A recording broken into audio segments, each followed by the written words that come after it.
Okay, so I want to start the sessions by asking you some questions because I need to know what you're thinking, in order to respond and make it something pertinent. So my question is, what makes you content? What are the situations in which you feel content? And what does contentment feel like anyway?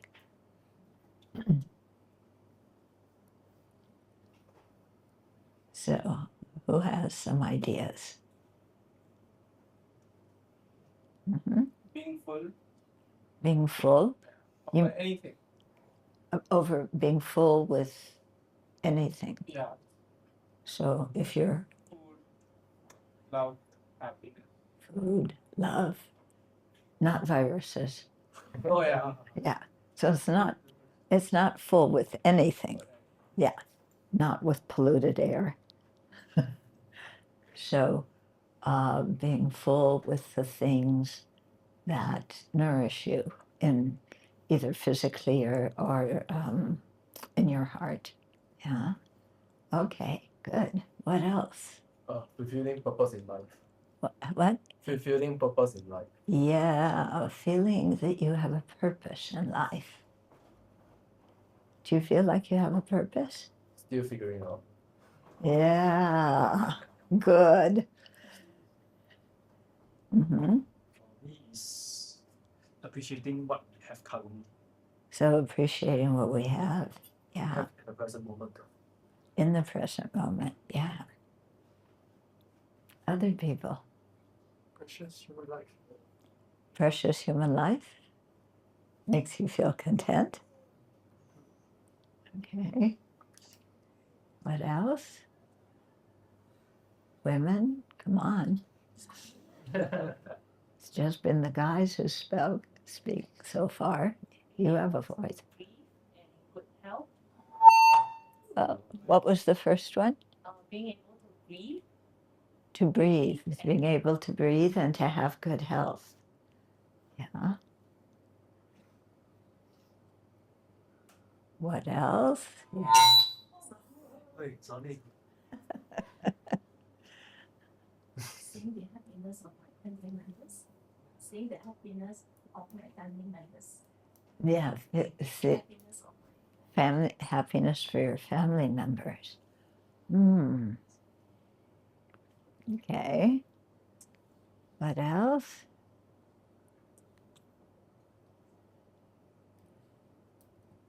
Okay. Now most of the responses seem to be contentment with what's happening in this life. Yeah. Is this the only life you're going to have or have had?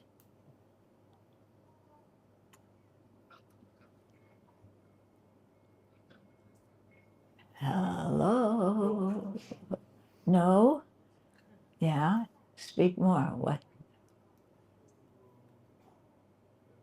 Lives until we gain enlightenment or help others to gain enlightenment. Yes, we'll have many lives until we gain full enlightenment or awakening and help others to do the same. Okay. So in this life, do you feel contentment? Or how many of you feel stressed? Stress.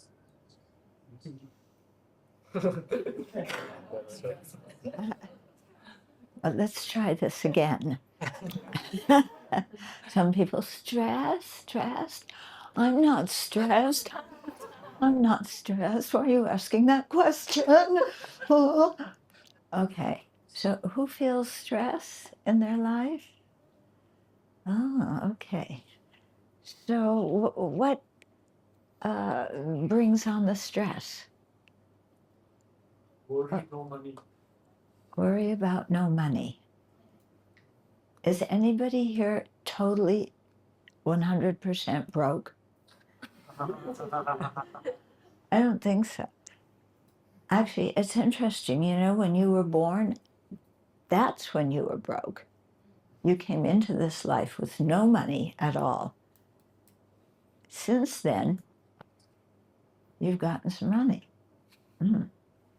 Okay, but money can be a stress factor. Yeah. Do you know anybody who has enough money? Elon Musk. Huh? Elon Musk. Who? Elon Musk, Tesla. Elon Musk. Elon Musk. I don't think he has enough money. Yeah? If he did, he probably wouldn't be buying all these other companies. Yeah. Do you think rich people have enough money? Do you think that they have contentment with the amount of money they have? Yeah. I don't think so. Yeah. Because even if you have a lot, you could always use a little bit more, couldn't you? And then when you have that, you could still even use a little bit more, just in case something happened. And then you get that, and still you don't feel secure, because if the sky fell down, then you would really need enough money to prop it up. Really? How are you going to prop up the sky? Do we, the word worry came, yeah? Worry is certainly related to stress, isn't it? Yeah. We worry about the future, yeah? And who do we most worry about? Ourselves. Yeah. And after ourselves, we worry about maybe our family and friends. Have you ever worried about me? Forget it. I know you haven't. Yeah. Yeah. It's interesting, who do we worry about? When you worry, are you happy? No, you're not happy when you worry. Why do you worry if it doesn't make you happy?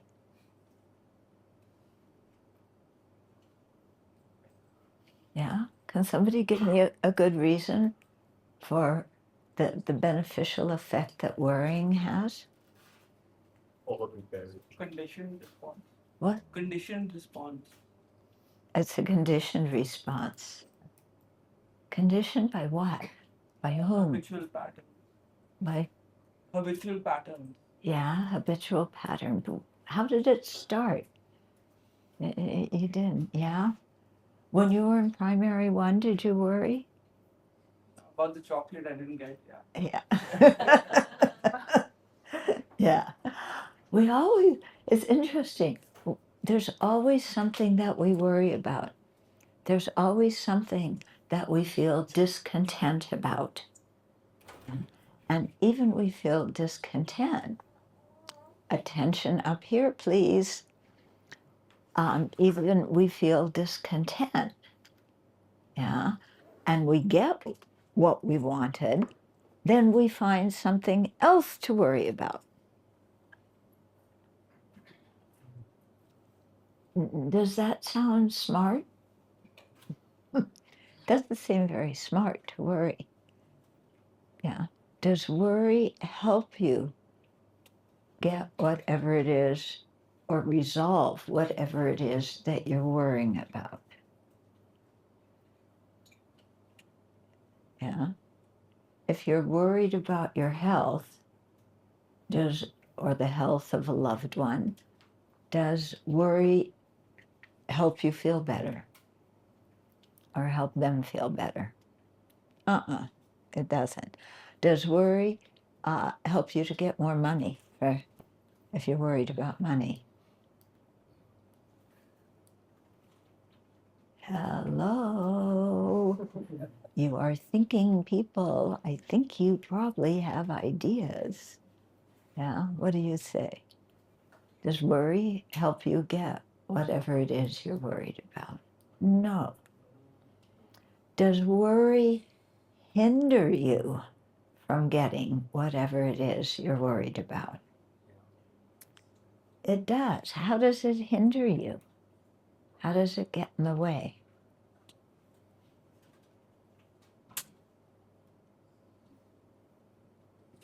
Yeah. If worry doesn't help you, what does it do to get in the way? I guess sometimes the worry helps you to take action to alleviate the worry. Mm-hmm. But on the other side, on the flip side, sometimes it paralyzes you. Yeah.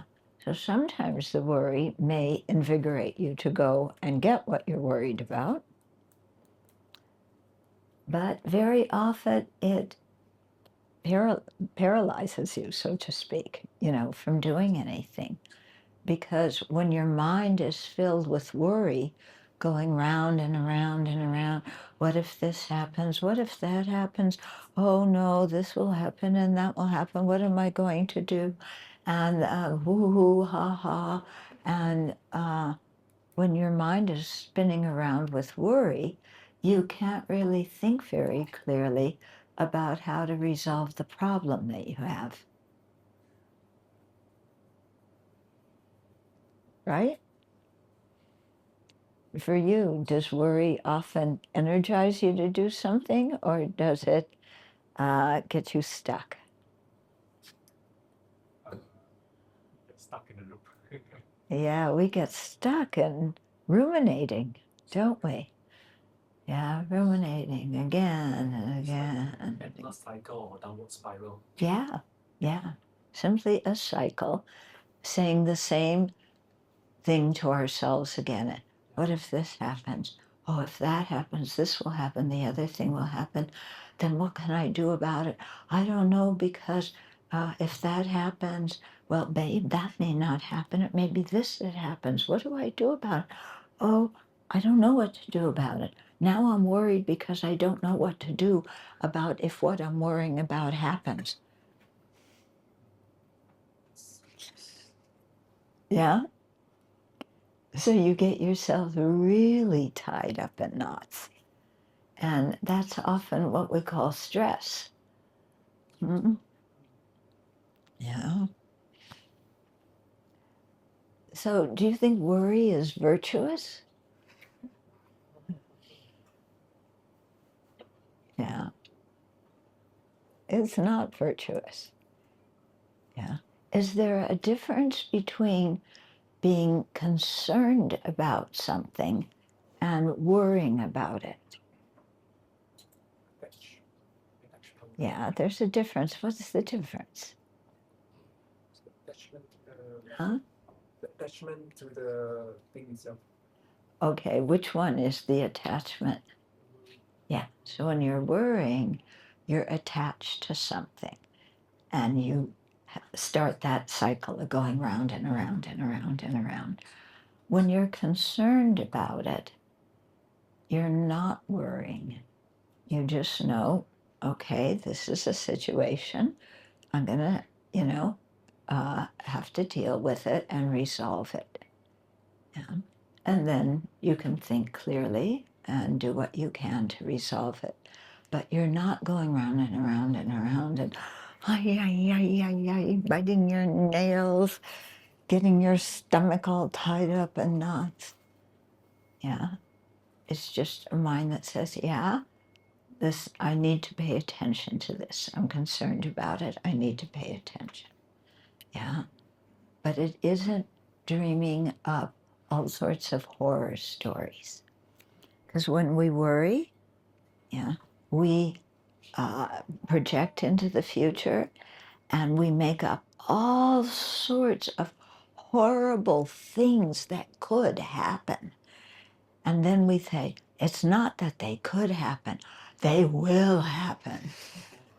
And then what will I do when they happen? Yeah.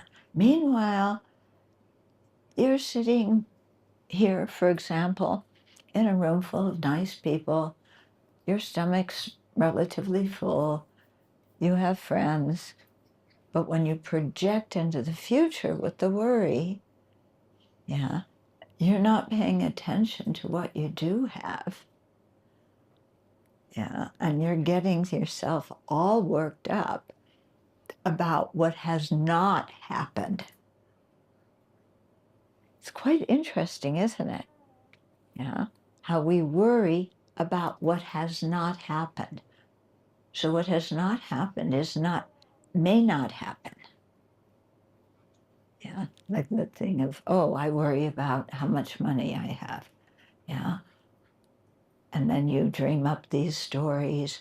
Yeah, I'm going to go and, buy dinner tomorrow. And after that, I'm going to be flat broke. And then I'm going to have to sit on the street, and beg with a bowl. And my friends will see me and, oh, my reputation will be ruined. Yeah. And then I won't be able to get a job. And then if I don't have a job, then I can't have a family. If I don't have a family, I'm going to be lonely.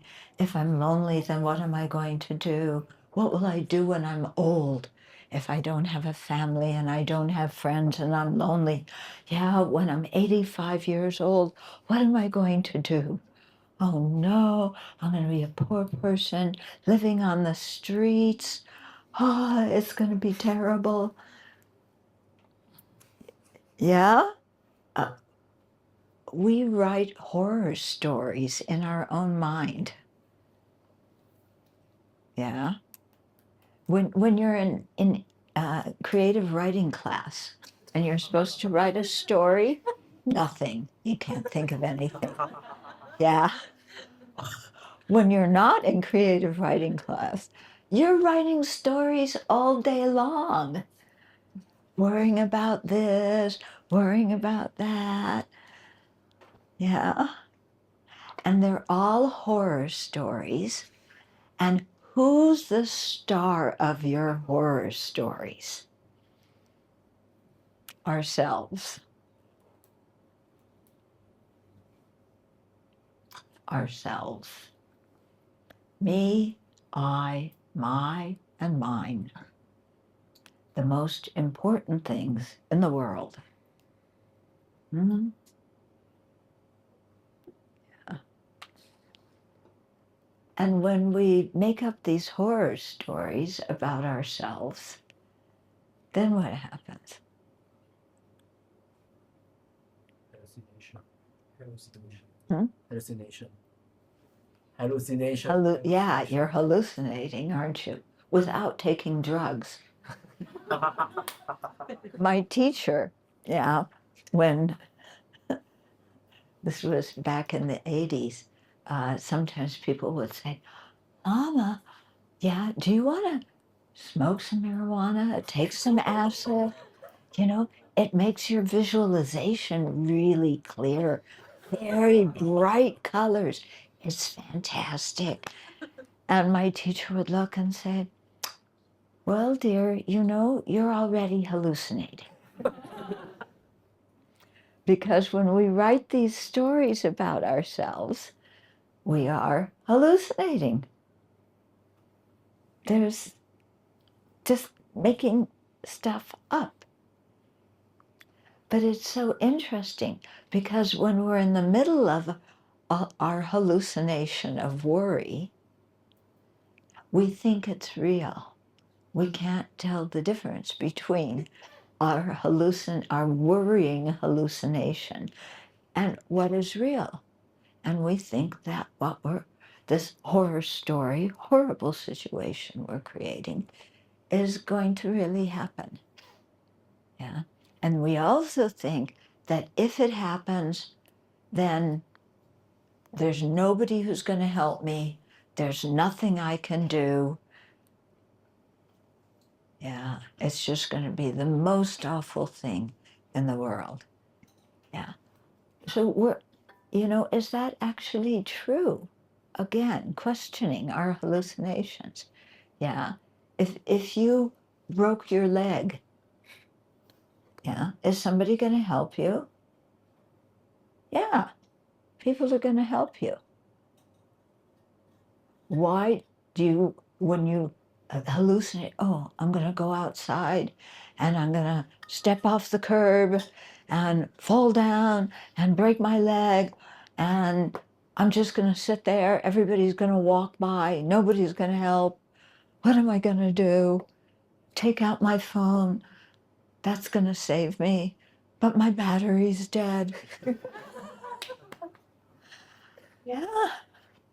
Do you really think that's going to happen?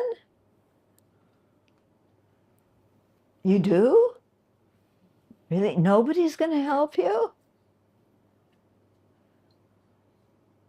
You know, I think if you're lying there in the middle of the street, somebody's going to come along and say, do you need some help? Yeah.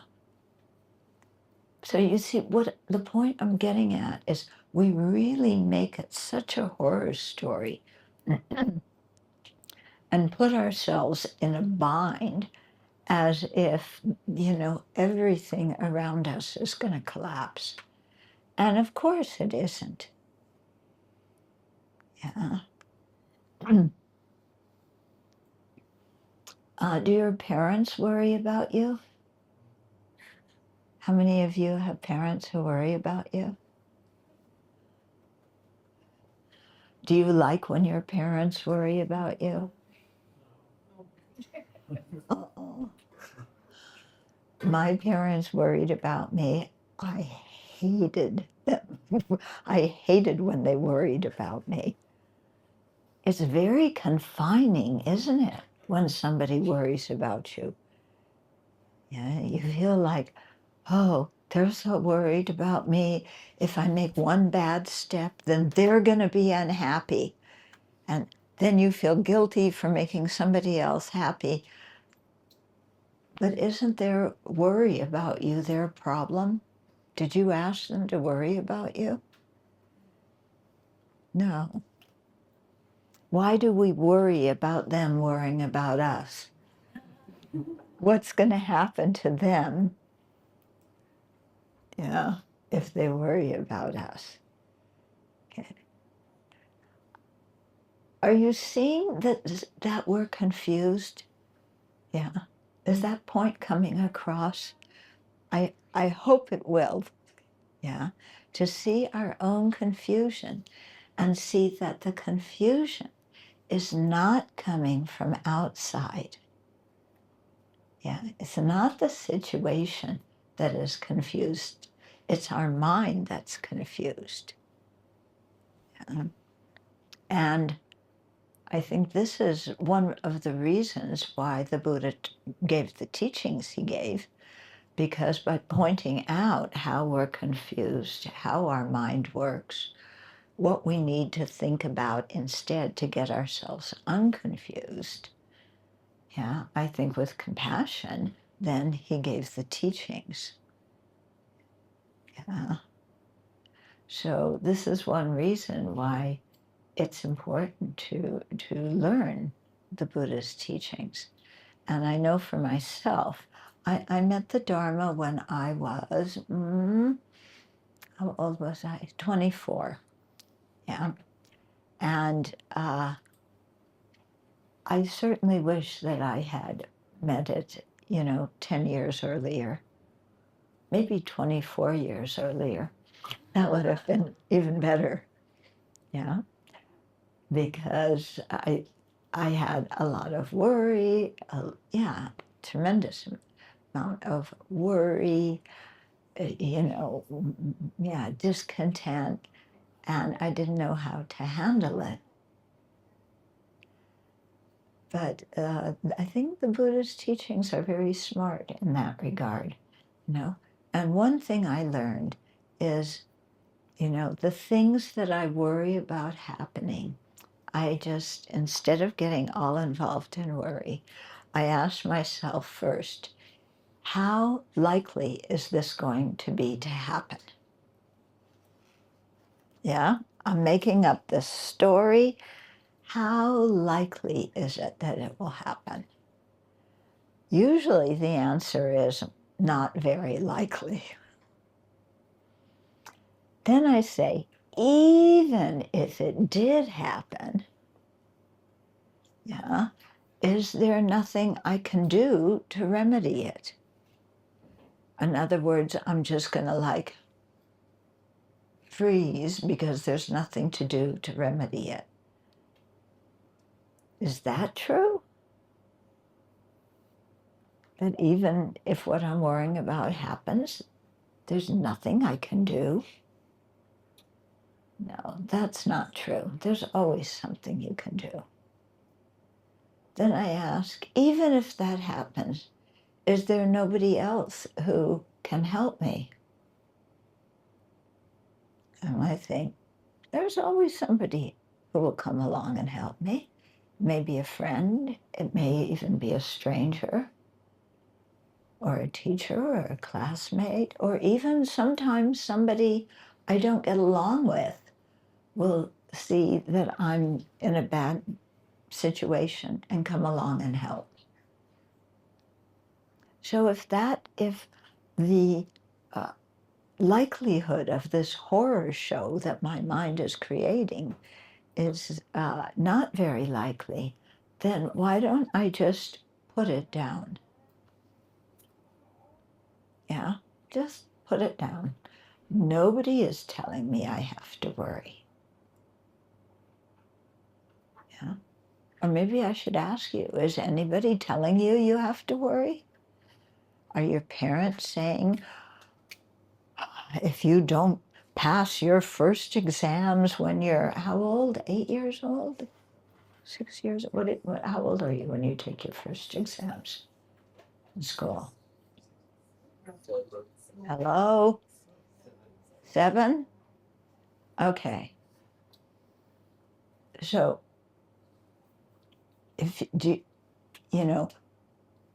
are you worried that when you're 7 years old that you're not going to pass your exams and therefore the whole rest of your life is going to be unhappy and meaningless? Yeah. Do you worry about your exams? Do you get stressed over your exams? Yes. Yeah. Does the stress help you to study and prepare for the exams? I don't think so. Again, because when you're stressed, when you're worried, your mind is tight. You sit down to study and you can't study because your mind's going, blah, blah, blah, blah, blah, blah, blah, blah, blah, blah, blah, blah, what's going to happen? And if I fail this exam, what are my parents going to say? And then my parents are going to be unhappy. And then they're going to, oh no, what's going to happen? They'll have heart attacks right then and there, and fall on the floor because I didn't pass my exams. Okay, so you see, we do hallucinate, without any drugs, making up stories. And then, there's no peace in our mind. And the lack of peace in our mind really impedes us from doing anything. Yeah?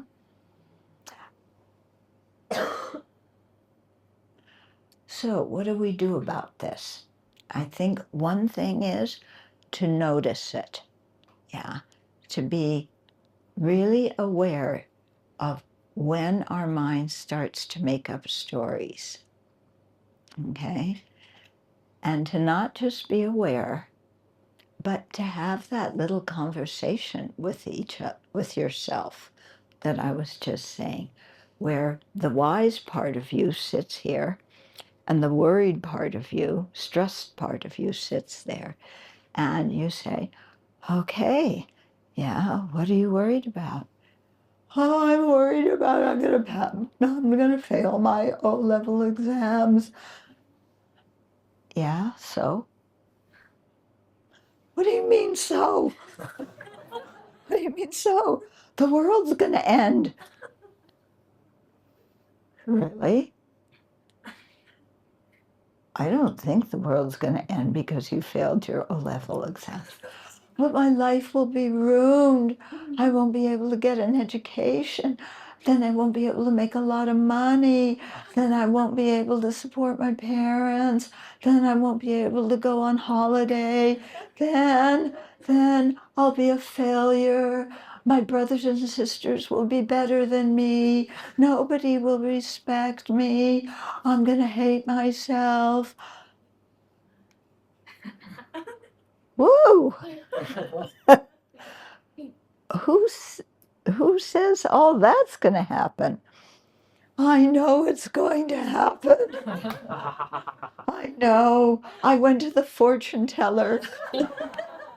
You know, I went on, where was it? What street is it? What? Waterloo.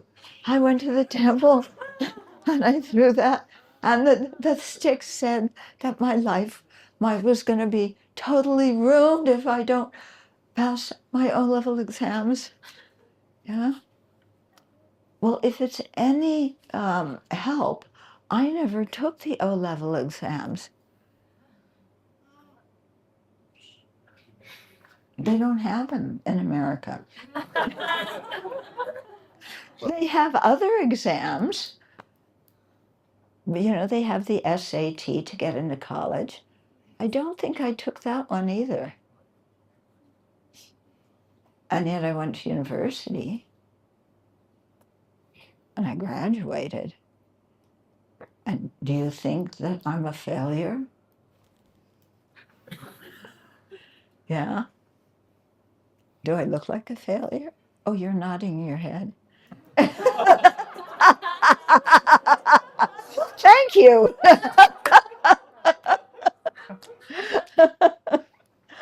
Yeah. Is your life totally without any meaning and purpose if you fail an exam? Yeah, you spoke about having purpose in your life as, you know, what makes you content. And I think this is something that's quite important in our life. You know, what is our purpose? And I know I asked that many years. You know, what is my purpose? Why am I here? What am I doing? And, you know, all I could see, this was before I met the Buddha Dharma. All the way I was raised, you know, the purpose of my life was, according to my parents, to replicate their life. Yeah. To go and get married. Yeah. Okay. Have 2 children. Have a career. Make a lot of money. Yeah. Make sure that my children go to good schools and have a career and make a lot of money so that their children can pass their exams and go to school and make a lot of money. You know, that's what was shown to me as a successful life. And I said, you know, I don't buy it. I don't buy that as a successful life. Yeah, because you can have a ton of money and be very, very unhappy. Yeah, and if you haven't met people that have a lot of money and are very unhappy, look at the president-elect of the US,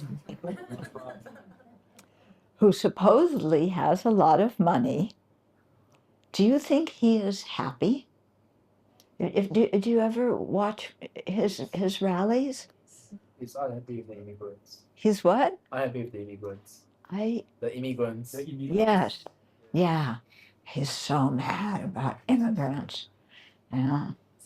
The country's being invaded. Huh? I don't think the country is being invaded. Acting paranoid. Yeah, very paranoid. Very paranoid. He wants to build up some instead of construction of the wall. Yeah. US and Mexico. Yeah, let's make a huge wall. But you know what? If you keep the immigrants out and you kick out all the people who are in the country illegally, the whole economy is going to crash. It's not going to help at all. Yeah. But does he look like a happy person? Yeah. If you ever watch him, does he look like happy? Yeah. Have you seen his son? His son is probably around your age. His son is 18. Yeah. Really tall guy. Have you ever seen a photo of his son smiling? Yeah. His son, Baron, who's 18. I think I've seen maybe one photo where he kind of is trying to smile. But, you know, he's the son of somebody who's supposedly wealthy, even though his business deals crash. You know, but he looks miserable. Yeah. Does his wife, does Melanie, Melanie Trump, does she look happy? Yeah. Now there they are. They're rich, they're famous, they have power, and they're miserable. What does it mean to have a successful life? Are they successful? You think they're successful? I don't think so. When you're unhappy, you're not very successful in having, you know, a happy life. Because I think what we all want is happiness, isn't it? Yeah, some sense of contentment, fulfillment. Yeah, I think, you know, this thing about having meaning and purpose in our life is really important, because when we do, then, you know, what gives meaning and purpose to our life is when we're able to contribute something good to other people's lives. Yeah, doesn't that make you feel good? When you can contribute something worthwhile to somebody else's life. It could be a friend's life. You know, your friend is depressed and you talk to them and it helps them. Yeah, it could be even people you don't know who are in another country who just had flooding or just had a volcanic explosion, or, you know, something like that. And you're able to give some money to a charity that would help those people. Would that help you feel good about yourself and feel like you had some purpose and meaning because you were able to affect somebody else's life in a positive way? Yeah, that gives a lot of purpose and meaning and contentment. Yeah, just being out in the world, worrying about ourselves, grabbing this for me, grabbing that, I need this, I need that, get that away, I don't like it, gimme, gimme, gimme. That isn't a very peaceful, content life. Yeah, because we're just thinking about ourselves. But I think when we can use our talents, use our skills, and contribute to the well-being of others, then there's a sense of fulfillment, a sense of contentment. Yeah, and it's not money that brings that. Yeah, it's not money. Okay, I don't have much money. Yeah, I wear the same clothes every day. Yeah, I do. Well, I have a change of clothes. But, you know, you're always going to see me wearing the same clothes. No makeup. The only jewelry I have is a microphone that he gives me every time before I give a talk, and then he takes my jewelry away. Yeah. So, yeah. So I don't have any of that. Do I look like I'm miserable? Do I look like an unhappy, miserable person who is a failure in life? Oh,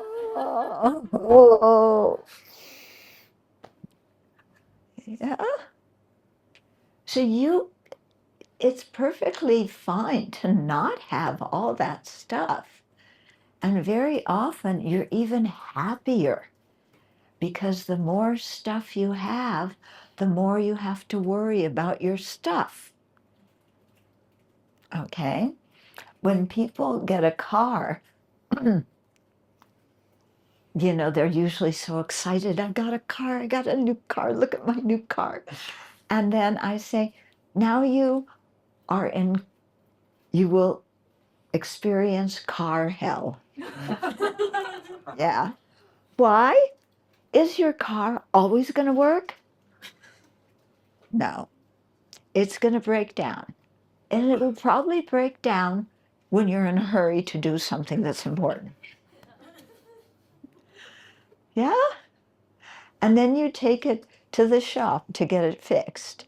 And they say, we fixed it. And you go and pick it up, and it still doesn't run properly. Yeah. As soon as you have a car, you're going to be in car hell. Yeah. Just wait. Maybe not immediately, but eventually. Yeah. When you have a phone,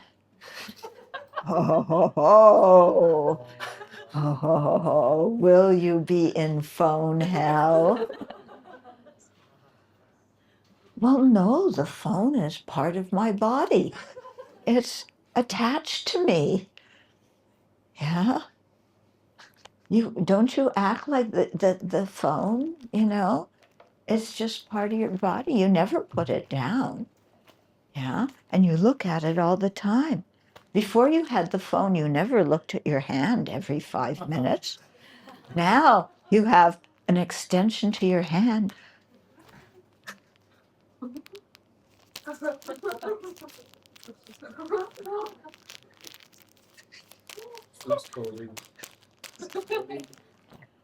Yeah. Is that thing going to make you happy? Are you going to be miserable if you can't look at your phone all day? Yeah. You know what a real, you know how the Buddha practiced ascetic practices. He didn't eat and, or he ate only 1 grain of rice a day for 6 years. Yeah, that was the Buddha's asceticism. Modern day asceticism is not having a phone. Yeah. When everybody around you has a phone and you say, I have to have one. I have to have one. I must have one. Really? Really? Does having a phone make you happy, fulfilled in life?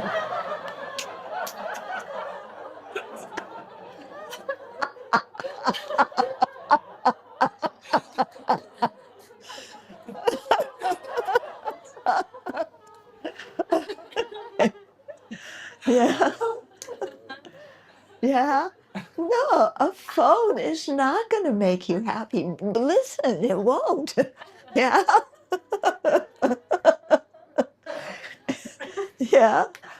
So, so there's so many things that where we can just relax, and think, what can I do for others? How can I contribute something good to society, to my friends, my family, to strangers, even people we don't like? How can we contribute something good? Because even if it's something small, yeah, we can make a difference in other people's lives. Okay. Sometimes we really don't pay attention to the small things we can do for other people. So I'm going to tell you a story about what a small thing that somebody did for one of my friends. So she was she was in her 20s. And, I don't know what was bothering her, you know? She just was depressed. She felt like her life didn't have much meaning. And she was thinking, you know, maybe I should commit suicide. I just can't find meaning in my life. And she told me one day she was just walking down the street, feeling really down. And there was somebody coming the other way on the street. And that person looked at her and smiled and gave her a big smile and said hello and kept walking. And she said, after that, I knew I would not kill myself. Yeah. There was somebody who cared enough to smile. Yeah, I'm not alone in this world. There are kind people. Yeah, so just somebody taking out, how much time does it take to smile? Not very much. How much effort does it take to smile? Not very much. And yet somebody looking at her at that time and smiling really alleviated her unhappiness. So, you know, don't think, oh, I have to be like Mother Teresa. I have to be like the Dalai Lama. I have to do big, huge projects to save the world. You know, you don't have to. You just have to be kind to whoever is in front of your nose at that time. Yeah? Doesn't matter if it's a friend, an enemy, or a stranger. Yeah? If you're kind, you contribute to somebody's life. Yeah. And you never know the long-term effects of just these small actions. Okay? Let me give you another example of a small thing. So I work with people who are incarcerated in prison. And there was one man who, had written me a letter. He was interested in Buddhism. And I sent him a book, and he was reading it. And then I asked him, why he was in prison. Something had happened with his wife. I can't remember what. And he had a restraining order, probably because he was not treating her very well. So a restraining order means that the court says you can't go near that person. But he had to get his clothes or get something in the house. He went. His wife called the police. He got arrested. Yeah, and was in jail. And I think for some other things besides that. And he told me that he was I know what was going on. I remember now. His wife was having an affair with his friend. So he was really unhappy and miserable about that, okay? And, that's why he went back in the house to check and see what was going on there, blah, blah. So he's sitting in prison, and he got the book that I sent him, and he's reading it. And then he wrote me a letter, and he said, he said, thank you for helping me not be a murderer. What? What did I do? Well, I was the author of the book that I had sent him. And he said, I've been sitting in prison stewing about this thing of my wife and my friend having a relationship. And the more I thought about it, the angrier I got.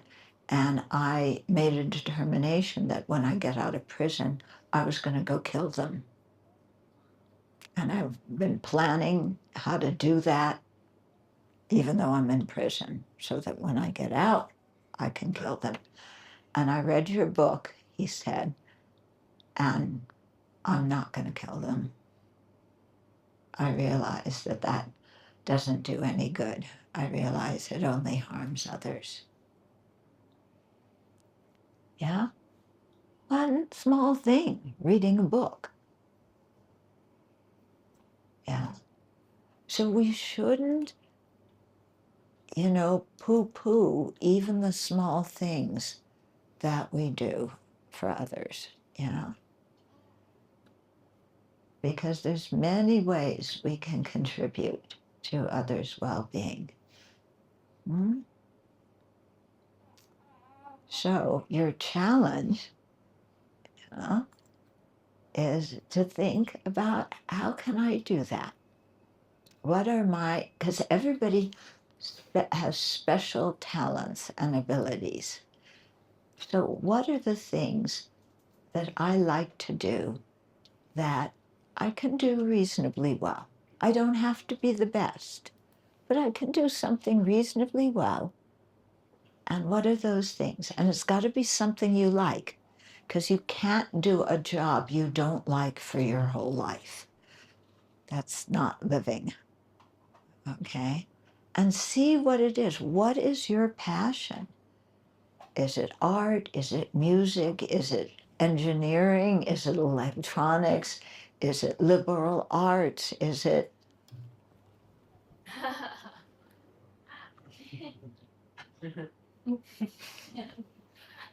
You getting what I'm saying?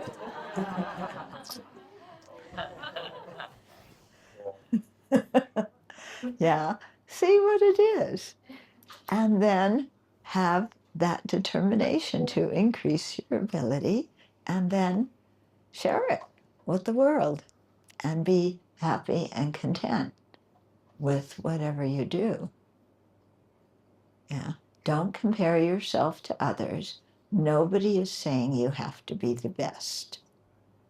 Yeah. In fact, this is one thing I've learned. It's actually good that I'm not the best. It's very good that I am not the best. Because if I were the best that this world had to offer, we wouldn't be sitting in a building, because I don't know how to build buildings. We would be living in the darkness because I don't know how to do anything with electricity. We would have no plumbing because I don't know how to design plumbing. Most of the things that we have and use, I don't know how to do. So if I were the best in the world, we would be worse off than the Neanderthals. So I'm glad there's people who are better than me. I'm glad there's people who know more than me and can do things I can't. Yeah? Because when we all contribute our talents and abilities, then together, we create something very wonderful. Yeah? But when we're always competing with everybody and we want to be the best and show off, it's nerve-wracking, actually. Yeah, and not very satisfying. So with that, I've again spoken over time. Maybe we can do, 2 or 3 questions or comments. For those who would like to ask a question, feel free to raise your hand and I'll hand you the mic.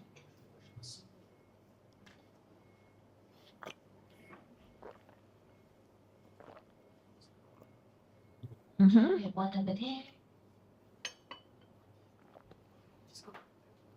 Thank you, Venerable. Our parents shows us their care and concerns by worrying. But so how do we show our care and concerns for the loved one without the worrying part? Yeah. We're saying we do. Yes, as Buddhist followers, we show our care and concern by not worrying about others. Because when you worry about somebody else, you're putting a burden on them, just as you feel a burden when your parents worry about you. Yeah.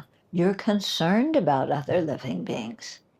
You do what you can to help, but you don't worry. Okay. Mm-hmm. Oh, hold on a second. Yeah. You had your hand up, right? Yeah, because you've asked questions before, so. My question is, for those where special is to the point that they are like almost totally disabled, right? Then what is the purpose of their life? They're always. What's the purpose of your life if you have special needs to the point of extreme disability? You're completely disabled. For such people, what's the purpose of your life? Oh, we have a friend who Alan Peck, there was and last time I was here, Alan raised for me to give a talk to parents and kids where the kids were disabled, and the kids can, they can give joy to their parents still if they're disabled. Let me give you a good example. Well, Alan's a good example. Okay, he has, what does he have?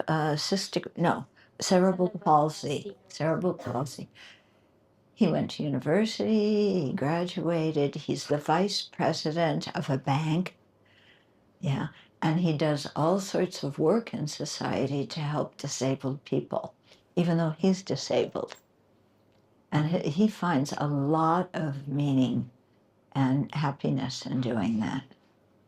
Think of Helen Keller. Have you ever read the book about Helen Keller? When I was young, she was my idol. I thought, wow, you can't see, you can't hear. And yet she learned how to communicate.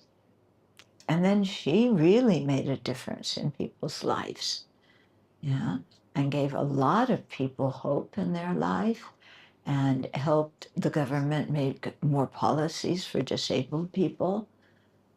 So there's still a lot you can do. Mm-hmm. Mm-hmm. Thank you. So my question is, if let's say we can understand that all sentient beings have shown kindness to us in this life and our previous life, and if we want to repay the kindness, is renunciation the only way, or are there any other ways we can repay the kindness to all sentient beings? Mm-hmm. Okay, so there's many ways to repay the kindness of others, and we all have to see which is the way in which we can that we're drawn towards. Okay, for me it was the life of renunciation. Now, of course, I didn't think like that when I grew up. I didn't quite know what I wanted to do. I just knew I didn't want to replicate my parents' life. But I didn't, and I knew that having a meaningful life had something to do with helping others. I knew that, and so I taught school, but still, what's the purpose? And what Buddhism did for me is it gave me a long-term purpose, not just how to make a purpose for this life, but a purpose for all my future lives, And what I found is because of that, there's a purpose for all my future lives. When I run into difficulties in my life, I don't get completely bummed out and depressed because that's just a problem of this life. I'm going there. I'm going to, to awakening, to Buddhahood. So this problem, it's not a big one. I don't need to get so bummed out. And so it's really helpful that way. Now, you've heard of bodhicitta? So that gives our lives incredible meaning. Even though our bodhicitta, our aspiration to become fully awakened so we can benefit others most effectively, even though our present bodhicitta may be contrived, we have to work at it, still it gives you so much energy and meaning in your lives. Yeah. And it does, and then people go, oh, but what bodhisattvas do, it's unrealistic. You know, you have to practice 3 countless great eons. I don't have that long. Well, if you don't get enlightened, you're going to be in samsara even longer. You do have the time to do it. Yeah. And yeah, it really gives, brings a lot of joy in the heart. Okay, yeah. I have 2 questions.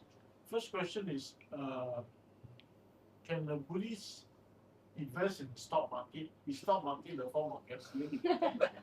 Can a Buddhist invest in the stock market? Please invest in the stock market. That's a choice. I've never thought about that. I think it would probably depend on their motivation. Yeah.